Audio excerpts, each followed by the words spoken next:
तुम्हें बेवजह इधर उधर तोड़ मरोड़ रहे हैं। एकजुटता में ऐसा दुनिया रहते रहते, ये दुनिया रहते रहते 100 गुना तो पाओगे पाओगे, साथ में अनंत जीवन मनाएंगे ऊपर जाकर। क्यों बोलता हूं मैं? ये एक गवाही नहीं है, जो जो अंदर है। अंदर क्या है? परमेश्वर ने कहा मेरा अधिकार है सब लोगों पे, मेरे अंदर है ये बात। मुझे पता है यीशु मसीह का अगर अधिकार है तुम्हारे ऊपर, तो कौन सा हिस्सा है जहां पे फेल हो रहे हो? बस उस हिस्से को हमने रिपेयर करना है, कई बार उसको निकालना है। जब ठीक हो गया तो ठीक, फिर सबको दिखेगा फिर ठीक हो गया तो। इसलिए इस गवाही को ध्यान से सुनो। हाँ जी पास्टर जी, कहां से आए हो, क्या नाम है आपका? मैं पास्टर रोहितास इसार हरियाणा से, और मेरी गवाही है कि मेरी शादी को 9 साल हो गए, और 9 साल में मेरी वाइफ एक बार भी प्रेग्नेंट नहीं हुए। और जब शादी को 2 साल हुए तो हमने ट्रीटमेंट करवाया, डॉक्टर के पास गए, तो डॉक्टर ने बोला इनका जो यूट्रस है वो इस लायक नहीं है कि उसमें अंडे बन सके और इनको प्रेगनेंसी ठहर सके। डॉक्टर ने कहा था जी। अच्छा, उन्होंने कहा कि इसका यूट्रस ऐसा नहीं है कि प्रेगनेंसी हो सके कभी भी। जी। अच्छा, फिर? तो उन्होंने बोला पापा जी कि हम कुछ ट्रीटमेंट करके देखते हैं इनका। तो इनको रोज इंजेक्शन लगते थे 4 या 5 हजार के रोज इंजेक्शन, 4-5 हजार का इंजेक्शन लगते थे। ओके, रोज कम से कम 7 या 8 लाख रुपए का ट्रीटमेंट करवाया। 8 लाख रुपए का? जी। और जो ट्रीटमेंट करते थे पापा जी वो 1 साल तक चला, और जब 1 साल तक ट्रीटमेंट चला तो इनके पूरी बॉडी पे बदबू आने लग गई। अच्छा, वो उन इंजेक्शन की वजह से, उन दवाइयों की वजह से, ओवर डोज की वजह से, और गुप्त अंग के द्वारा भी दवाइयां निकलने लग गई। वो जो दवाइयां मेडिसिन दी जी।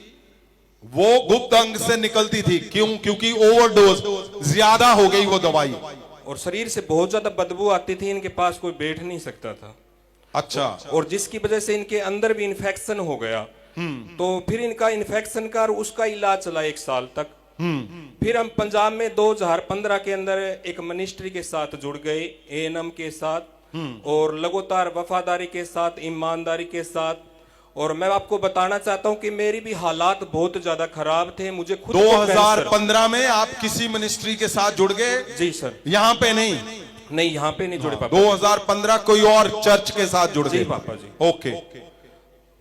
2015 में वहां जुड़ गए, और मेरी हालत भी बहुत ज्यादा खराब थी, मुझे आंखों से दिखना बिल्कुल बंद हो गया था। और जो टॉयलेट वाली जगह थी वहां पर मुझे कैंसर हो गया था, एक बहुत बड़ा फोड़ा हो गया था, और जिसकी वजह से मैं चल नहीं सकता था, मैं उठ नहीं सकता था, मुझे अच्छा, कितने लोग जानते हैं इनकी गवाही थी ये कैंसर की? कितने लोगों को पता है? पास्टर रोहतास हरियाणा से ये आते हैं, कितने लोगों ने इनको देखा है? बता जी। इनकी गवाही थी कैंसर की, इनके टॉयलेट वाली जगह पे कैंसर था। अच्छा, फिर क्या हुआ? मुझे बिल्कुल दिखना बंद हो गया था, मैं चल नहीं सकता था, मैं बैठ नहीं सकता था, कुछ खा पी नहीं सकता था। और मैं सोचता था कि कोई दास, कोई अगवा ऐसा मिले जो मुझे मेरी समस्या बताए, मेरे हालात के बारे में बताए। और एक बार तो मैं अपनी वाइफ के गहने बेच दिए। अच्छा, उस क्यों? मिनिस्ट्री में आने के लिए, कि वो दास मेरे से बात करे कि मेरे हालात क्या, मेरी परिस्थितियां क्या है।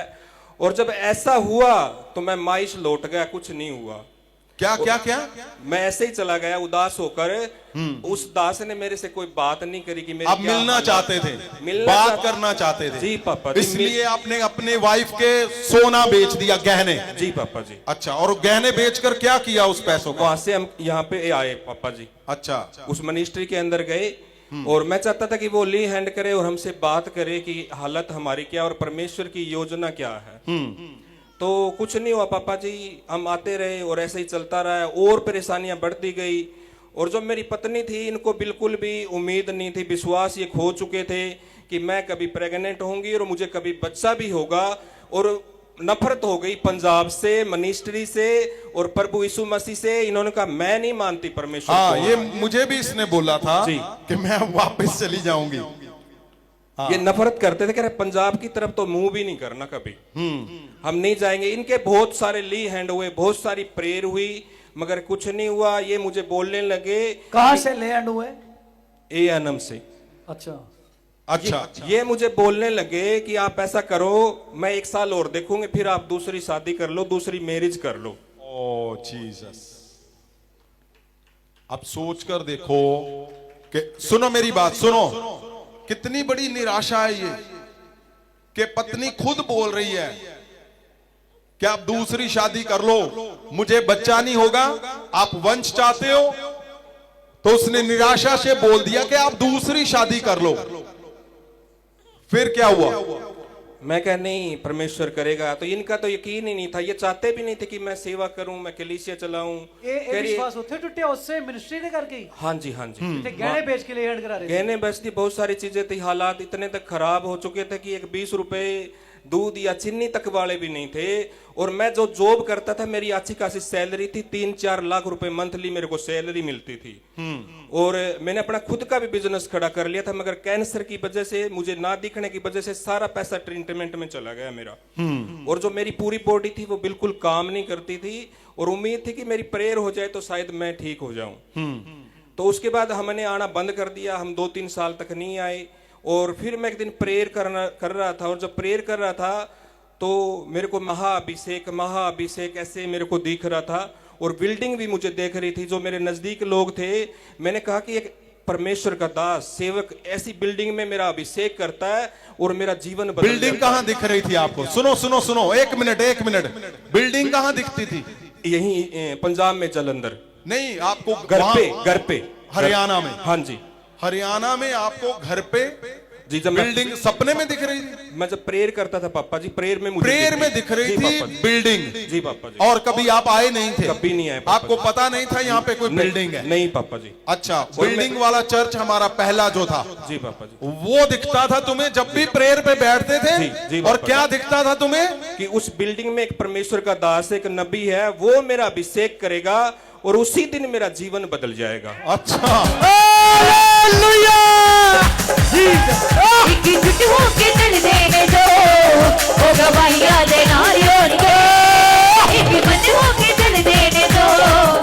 सुनो मेरी बात, क्यों दिखता था वो?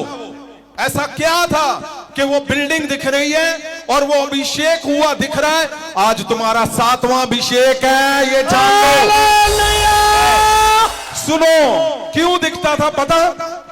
क्योंकि यीशु ऊपर से देख रहा था, और यीशु मसीह को ये चाहिए कि इसका पृथ्वी पे तो अनंत सारा कुछ होगा, 100 गुना पाएगा, मेरे साथ क्या पाएगा? अनंत जीवन भी पाएगा। इसलिए वो दिखता था कि परमेश्वर चाहते थे तुम सब कुछ तो पाओगे, अनंत जीवन भी पाओगे। अच्छा, ये तुम्हें प्रार्थना में दिखता था? जी पापा जी। फिर क्या हुआ? और जो नजदीक लोग थे, मैंने बताया कि एक ऐसी बिल्डिंग है। हाँ। तो मैंने नेट पे भी कोशिश करी उसको खोजने की, शायद नेट पे मिल जाए, जो मुझे दिख रही है बिल्डिंग का एक कलर है। अच्छा सुनो, कितने लोगों को पता है हमारा पहला चर्च वो बिल्डिंग में था? हाँ, पता है काफी लोगों को। वही बिल्डिंग की बात हो रही है। अच्छा, आपने लोगों से पूछा, नेट से पूछा, इंटरनेट में डाला ऐसे बिल्डिंग है? जी पापा जी। नहीं मिला? नहीं मिला। फिर मेरे को बहुत ज्यादा बेचैनी होने लगी, ऐसे तड़प हो गई कि मैं ना तुरंत उस बिल्डिंग में पहुंच जाऊं जिसमें जीवन है। अच्छा, तो मैं फिर प्रेयर कर रहा, पापा जी प्रेयर कर रहा था। हालत बहुत खराब थी, एक पैसा भी नहीं था। हम ना चाय के लिए वेट करते थे कि कोई शायद दूध दे जाए या कोई चीनी दे जाए। और मेरी वाइफ इतना गुस्सा होती थी कि अच्छी खासी जॉब कर रहे थे और अब बन गए वो पास्टर, क्या करोगे? कह रहे सब कुछ छोड़ दो और जॉब करने लग जाओ। मैं कहा मुझे कैंसर हो चुका है। सुनो मेरी बात, सुनो, अगर हालात आज ऐसे हैं, इधर नहीं देखना, कहां देखना है? स्वर्ग की ओर, अनंत जीवन को देखना है, सदा सदा सदा। मैं परमेश्वर से रोज बात करता हूं ये वाली, परमेश्वर तेरे लोगों के पास पैसा नहीं है, प्रभु बोलता है 100 गुना पाएगा, साथ में अनंत जीवन पाएगा। क्यों क्यों तुम्हारे पास वाला आकर इसको खाली कर रहा है? पता है क्यों? वो जानता है ये 100 गुना पाएंगे, अनंत जीवन भी पाएंगे। वो क्यों इसको खाली कर रहा है? क्यों तुम्हें खाली कर रहा है? साथ वाला क्यों कोशिश कर रहा है? क्योंकि उसको पता है ओ ये तो 100 गुना यहां पे पाएंगे और साथ में अनंत जीवन भी पाएंगे। ऐसा अनंत जीवन थोड़ी होगा।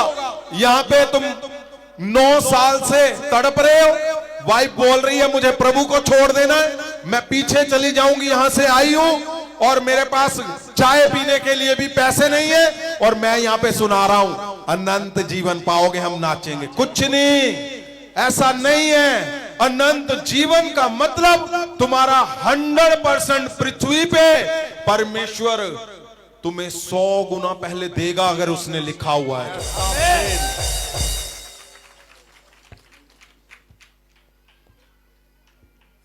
अच्छा फिर क्या हुआ?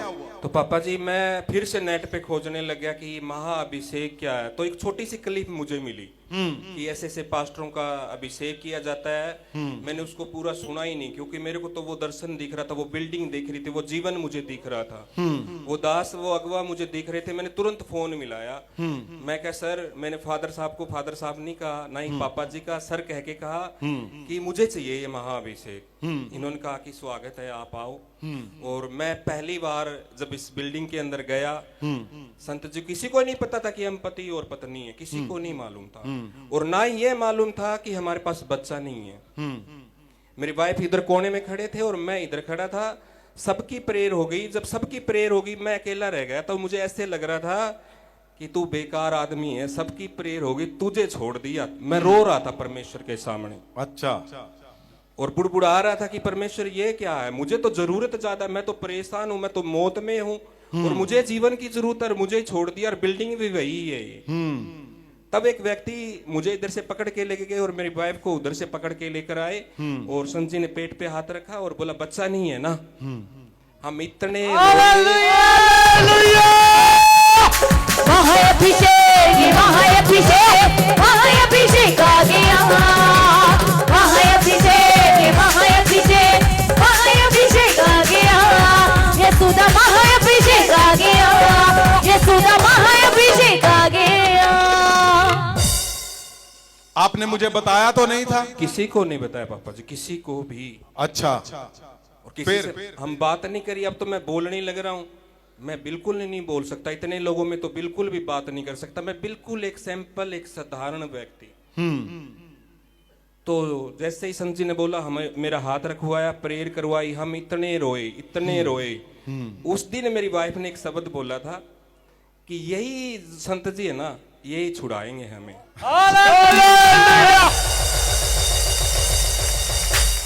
और मेरा यकीन, मेरा विश्वास बढ़ गया। इन्होंने कहा तुम्हारी जो गवाही है ना वो डन है। और जो कैंसर मुझे था, जो मुझे आंखों से नहीं दिखता था, मैंने संत जी को नहीं बताया कभी। संत जी ने मुझे बुलाया, संत जी का प्रेम, संत जी खुद बिठाकर समझाते थे कि एक एक शब्द इनका प्रेम बिठाते कि बस कब आएगी ट्रेन, कब आपकी 7 बजे, 2 घंटे 3 घंटे बिल्कुल समझाते कि आपको कुछ भी नहीं होगा, आप बढ़िया सेवा करोगे, कुछ भी नहीं होगा, हिलने नहीं देगा परमेश्वर आपको। जो कैंसर मुझे था, जो फोड़ा था, ब्लीडिंग होती थी, मैं कपड़ा लगा के रखता था और पानी भी नहीं पी सकता था। चाहे बाल्टी भर लो आप खून की, इस तरीके से खून निकलता था। मैं बैठ नहीं सकता था, मैं लेट नहीं सकता था, मेरा पेट पूरा फुला हुआ था। उसी दिन संतिन का जाओ चेक करो। मैं जब बाथरूम में जाके चेक किया, मुझे कोई ब्लीडिंग नहीं हो रही। महाअभिषेक महाअभिषेक महाअभिषेक आ गया, महाअभिषेक महाअभिषेक महाअभिषेक आ गया। सुनो, जो लोग बेआस हो चुके हैं अपनी बीमारियों से, मैं तुम्हें आज शब्द देता हूं, तुम्हें कुछ नहीं होगा, कुछ नहीं होगा, कुछ नहीं होगा। परमेश्वर जिसके सामने मैं रहता हूं, जिसने मुझे खड़ा किया और मुझे लेकर आया है, वो मुझे हर बार बोलता है तेरे लोग 2024 मैंने तुझे दे दिया, जो मन है वो कर लो। मैं बोलता हूं, सदा बोलता हूं, तुम्हारे साथ अगर तुम मेरे साथ एकजुट हो, पत्ता भी नहीं हिलेगा तुम्हारे साथ, ऐसा कुछ भी।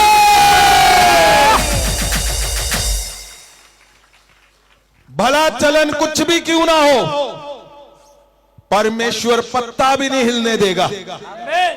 और ये मेरे पास आते थे तब बहुत थोड़े लोग थे और मैं इनको बुलाता था, अब भी मैं सबको बुलाता हूं। मैं पूछता था इसको मन में था, ओए ओए कहीं मैं मर ना जाऊं, कहीं ऐसे ना हो जाए। मैं हमेशा देखता था कि परमेश्वर जबरदस्त रीति से इन दोनों को खड़ा रखेगा, इनको गवाहियों के साथ खड़ा करेगा, क्योंकि पवित्र वचन के अंदर लिखा हुआ है, वो लिखा है तो वो सही है, वो सच है, वो सदा सच होता है। आमीन। अच्छा, फिर क्या हुआ?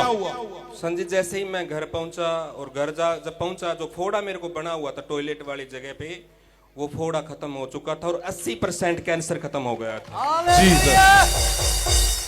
और जब अगले संडे वीरवार को मैं आया पापा जी, तो मैं प्रेयर कर रहा था, और जब मैं प्रेयर कर रहा था तो मैंने परमेश्वर के सिंहासन को देखा, और उस सिंहासन के पास संत जी खड़े थे, और संत जी क्या कर रहे थे, एक वाइट चादर ले रखी थी, उससे ढक रहे थे, वो चादर उड़ा रहे थे। तो मैं संत जी से पूछा कि संत जी ऐसे ऐसे मुझे दर्शन आ रहा है, और जिस दिन वो संत जी कहा कि समझ आ जाएगा जब टाइम आएगा तुझे। और जैसे ही वो दर्शन मुझे आया, उसी हफ्ता वो कैंसर बिल्कुल खत्म हो गई, मेरी आंखें सब कुछ नॉर्मल हो गया।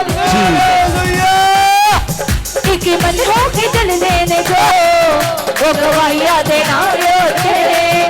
एक मन हो के चल देने को, वो गवाहियां देना रोते। महाअभिषेक की उतरे आए। अच्छा, फिर पापा जी हम लगातार आते रहे, 6 महीने तो बिल्कुल सही आए, इनका विश्वास भी जबरदस्त हो गया। और जैसे ही 6 महीने हो, इनका विश्वास टूटना लगा, इनका मन नहीं करता था आने का। और ये बार बार पापा जी से एक ही बात बोलते थे कि मुझे भी ये बोलती मैं नहीं जाऊंगी। तो पापा जी कह रहे हैं वो तो है ही नहीं। मैं इनको बोलता था, पापा इनको जी माइक दो। हाँ जी पास्टर जी, अब बताओ क्या था आपके दिमाग में आ रहा? यही था सन जी कि मैं नहीं जाऊंगी वहाँ पे, कुछ भी नहीं होता। हर बार बोलते सन जी डन हो गया, डन हो गया। मैं कब होगा वो डन, मैं नहीं जाऊंगी वहाँ पे। हाँ, फिर मैं क्या बोलता था? संत जी बोलते थे ये डन हो चुका है, आपकी गवाही बन चुकी है, आपका वंश बढ़ चुका है। हालेलुया। आपको पता, जब तुम टूटे हुए हो, तुम्हें विश्वास ही नहीं है कि कुछ हो तो रहा नहीं। मेरे से लोग पूछते, ओ जी मेरा बेटा शराब, मेरा पति ओ साडा बिजनेस, मेरा चर्च नहीं वादा, मैनू शराब आ, मैनू वो कहते आ। मैं बोलता हूं, मुझे वो दिख रहा है जो मैं बोल रहा हूं कि तुम्हें कुछ नहीं होगा, तुम बढ़ते जाओगे। मैं बोलता हूं, मुझे दिखता है, मैं ऐसे नहीं बोलता हूं। और तब बोलना जब डॉक्टरों की रिपोर्ट बोल रही है तुम्हारे यूट्रस इस काबिल ही नहीं है कि कभी तुम वंश पैदा कर सको, तुम प्रेगनेंसी ले सको, तुम प्रेग्नेंट हो सको। जब डॉक्टर की रिपोर्ट साथ में है और वो बोल रहे हैं कि नहीं अब मुझे नहीं जाना, क्यों? क्योंकि आप बोलते हो होता तो कुछ है नहीं, तब बोलना कि नहीं तुम्हारा वंश दिख रहा है मुझे। और पीछे लंबी हिस्ट्री, कितनी 6 सालों की हिस्ट्री, 6 दिन 6 महीने नहीं, यहां तो लोग 7 हफ्ते आते और मुझे मैसेज भेजते कड़क, ओ संत जी असि 7 हफ्ते आ गए, साड़ा कुछ नहीं होया, हुण असि नहीं होना, हुण इदा हो गया, इदा हो गया, इदा। आप समझते हो? मैं लिख के भेजता हूं, भाई साहब मैं आपके लिए प्रेयर कर रहा हूं, चिंता मत करो, क्योंकि मुझे दिखता है। मैं बोलता हूं क्यों घबरा रहे हो? अगर हम एक परिवार में जुड़ चुके हैं, तुम एकजुट हो, सारी चिताएं छोड़ दो। मैं क्या बोलता हूं, एक गवाही ऐसी नहीं होगी जो यहां से पूरी नहीं करेगा परमेश्वर। एक भी नहीं, एक जन ऐसा नहीं होगा, भला वो पास्टर है, भला वो कोई भी क्यों नहीं है। अगर तुम सपना लेकर आए हो, परमेश्वर के संग एकजुट हो और तुम सीधे हो, परमेश्वर तुम्हारे अंदर वास करेगा। वो वास करते ही ऐसी गवाहियां लेकर आता है। फिर वो आमीन। अगर गवाहियां लेट हो रही हैं, मुझे मिलो। क्यों? क्योंकि कहीं ना कहीं कुछ मिस हो रहा है। वो जो मिस है उसको हटाना है। अच्छा बेटा, फिर क्या हुआ? पास्टर जी, फिर क्या हुआ? जब मैं बोलता था कि मुझे तुम्हारा वंश दिख रहा है और आप बोलते थे कि नहीं, क्या ऐसा था कि तुम बोल रहे थे कि मैं पीछे चली जाऊंगी, मसीह को छोड़ दूंगी? सच है सन जी, है? सच है सन जी, ये मैं बोलती थी कि मैं पीछे चली जाऊंगी। अच्छा, फिर आज मैं बहुत खुश हूँ, परमेश्वर ने मुझे बेबी। अरे रुक जाओ। अच्छा, पास्टर जी को दो। हाँ जी। पापा जी, ये 6 महीने तो इसका विश्वास बढ़ गया, यकीन हो गया, फिर विश्वास टूटने लग गया। ये मैं भी आता तो ये लड़ाई भी करने लग जाते थे, गुस्सा भी करते थे, और जब महीना आता था तो ये बहुत ज्यादा गुस्सा हो जाते थे, और गुस्से में आके पता नहीं मुझे भी क्या क्या बोल देते थे जो बात नहीं बोलने वाली थी। मुझे भी बोलती होगी जरूर उस टाइम पे तो। बोलती होगी, ओ नहीं, वो ऐसे ही है, वो बोलते हैं, बस कुछ नहीं हो रहा। ऐसे बोलते थे पापा जी, कुछ नहीं, बकवास है सब। ऐसा पॉसिबल है? क्यों? मैं क्यों बोलता हूं?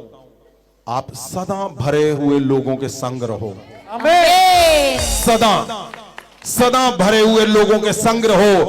भला तुम्हारा मिशन जितना बड़ा मर्जी है, मैं बोलता हूं इम्पॉसिबल को पॉसिबल कर रहा है परमेश्वर। 9 सालों के बाद 6 साल